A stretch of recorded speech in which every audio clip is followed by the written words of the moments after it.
Hello there. So this fall has been dry. Now the reason it's been dry is because, of course, the number one reason is not having enough rainfall. The second reason is that what happens when it's fall is that you tend to get lots of windy days. So we've been getting a lot of windy days as well. So windy days with not a lot of water from the rain have caused the soil to be extra dry. Let me show you how dry the soil has been.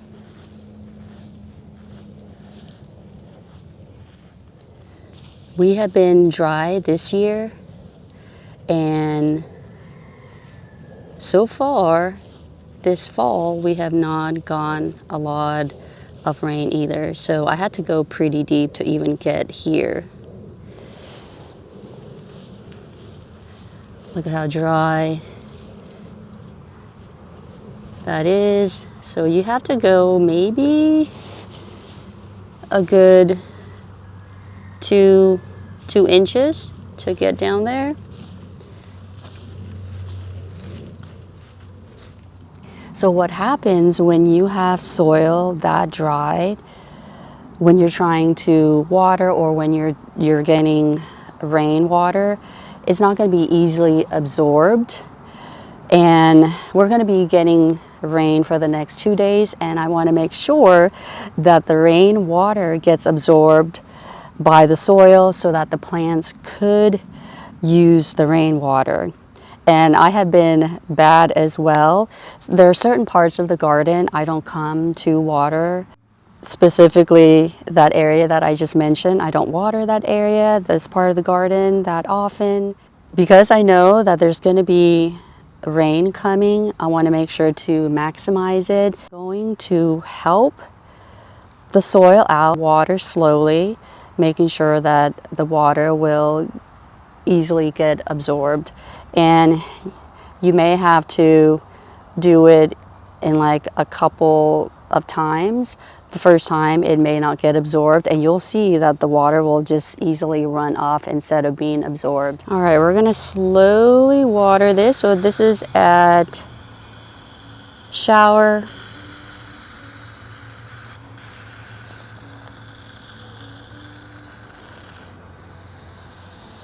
So now we're gonna dig and see.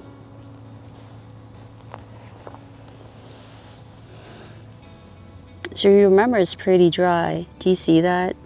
You think that you have watered it well, but you can see it's dry. So this is what it means to be hydrophobic, to have soil that is hydrophobic. Water hating, I should say. Hydrophilic is water loving, hydrophobic is water hating.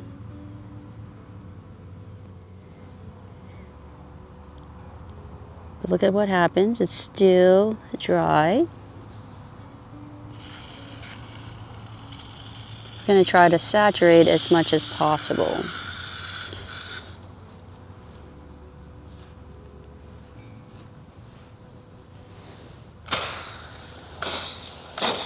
So you can see what happens when the soil has become this hydrophobic.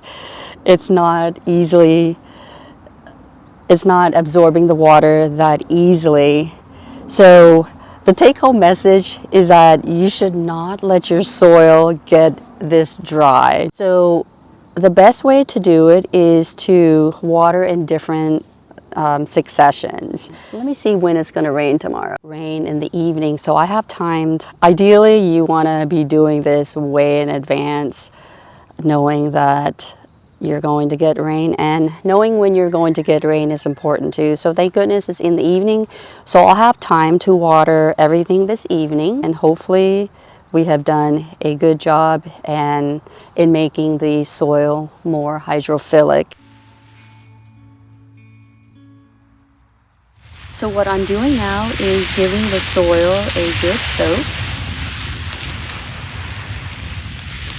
And as you saw, we were still dry.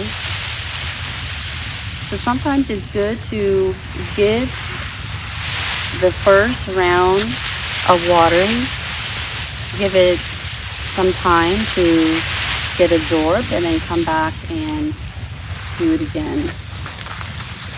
Of course, as you know, the best is to not even let it go this dry. So once your soil becomes hydrophobic, it's harder to get it to be hydrophilic again. But it can be done. You just need to stay on top of watering.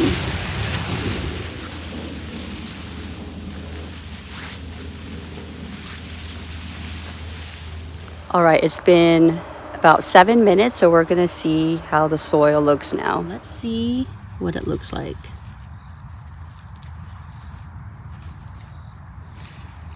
Not bad. You can see that this is pretty dry. Look at that. Here,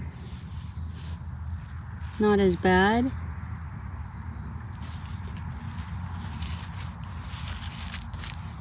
Right, so this is what happens in about 7 minutes. You can see that there's still dryness.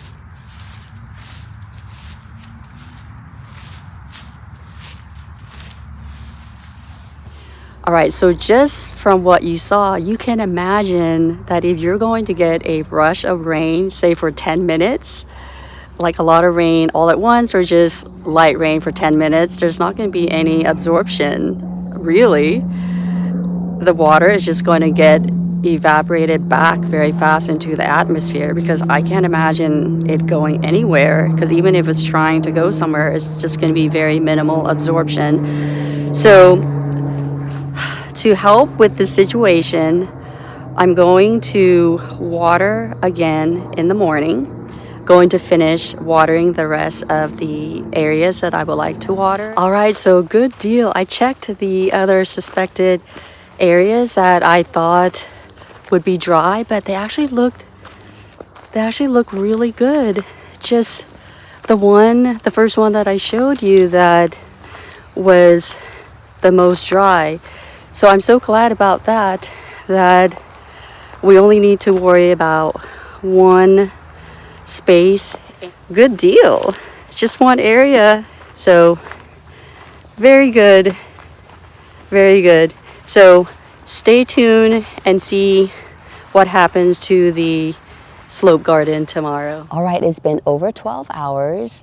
It is around 8 a.m. right now. The last time this space got watered in was between 5 and 6 p.m. yesterday.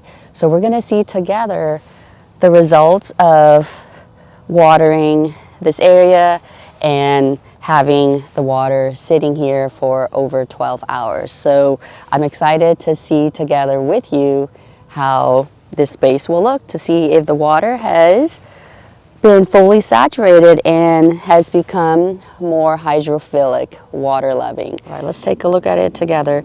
So we did get some, water condensation. I guess you call these dewdrops. So lots of dewdrops. You can see the lamb's ears are wet. So that helped also with more water. And I don't know if you can see it, but there is movement right here. I don't know if I left this space like that. I cannot remember, or there's been shifting in the soil. I'm gonna say I did leave it like this. I'll have to look back at the video. So let's see together. You go here. Oh, look at that. You see that? Good job. And let's see this space.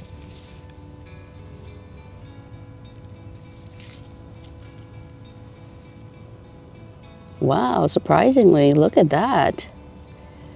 There's still some dryness right here. So it's not consistent. You'll see more saturation right here, more absorption.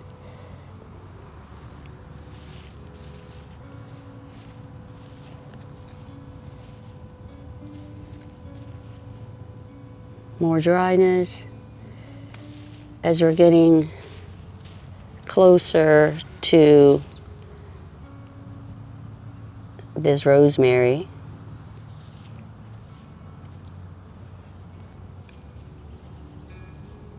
you do see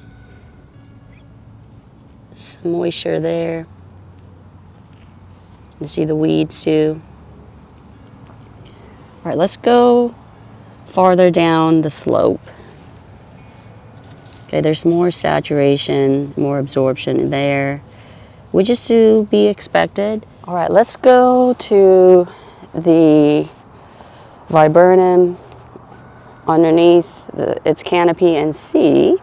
I'm expecting it to be quite dry still because, you know, it's under this plant, and I assume that it will have absorbed the water, leaving the space still pretty dry. So let's see. All right, so this is closer to its stem.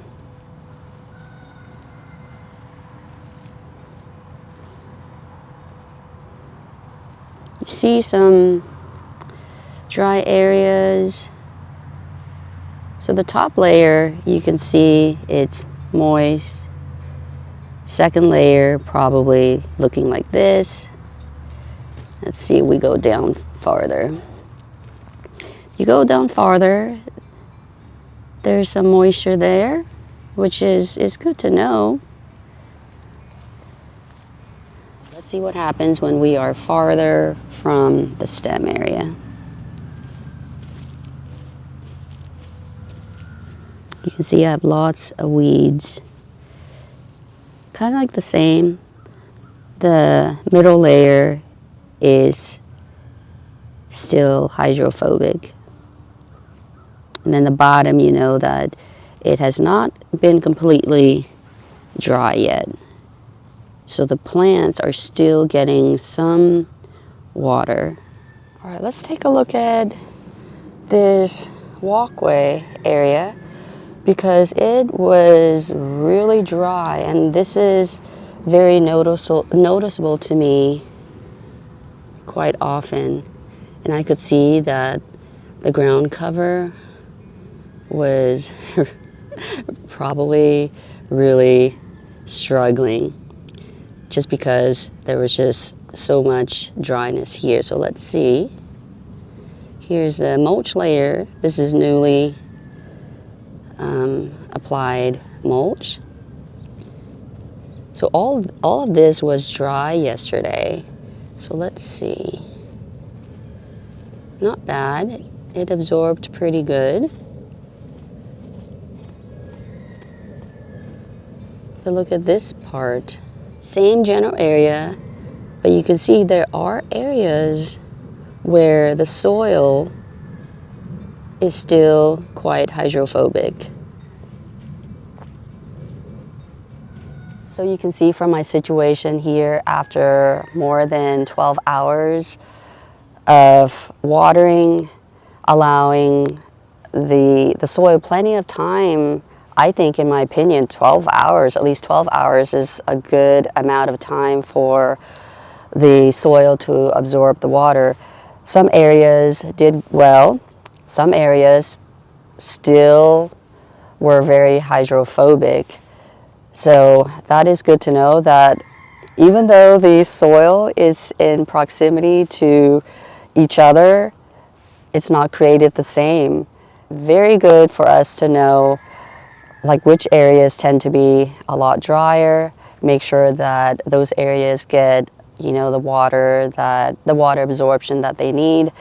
And the best way to do that is to water on a regular basis, even if it's in the fall. We're not getting that, you know, much of direct sunlight. It just means we still need to water. We might not need to water as often, but the soil still needs to be hydrated to be able to do its job in absorbing the water, to provide hydration to the plant's roots, so the roots can take up the water that they need. and if they're not getting any water from the soil, they're just going to not be healthy like they should. And both plants, all the plants, perennials, even though they're going to be going dormant, their roots still need to be hydrated, of course. So anyway, it's good for us, both of us, to know from this situation that we just need to stay on top of watering. We just need to check our soil. And sometimes, as you saw, even though the top layer is moist, when you go down to the next layer, it's not at all. So sometimes it's good to periodically or on a regular basis, if depending on your situation, depending how dry your environment is, you might need to do it more often. And just know too that whenever you get days of strong winds like we've been having here, your soil is just going to get dry a lot quicker, which means you might have to water more often. So it just depends. You just be a good teacher of your garden. You know your garden a lot better than anybody else knows your garden. You will know when your plants don't look healthy. Some of the plants, they'll be droopy. The foliage will look droopy if they're not getting the moisture that they need. So anyway, I'm just going to apply another layer of watering right now after we finish this video, and then we're going to get water. We're going to get water from the rain later on and in the next couple of days as well. And hopefully the soil will be able to take in the water that it's going to get with the rain, and it's going to be able to absorb better because I kind of started it already to make sure that the soil is going to be more hydrophilic before we get the rain. So with that, thank you so much for watching this video. I hope you have enjoyed it and found it helpful. And until my next video, I hope you take care. Bye for now.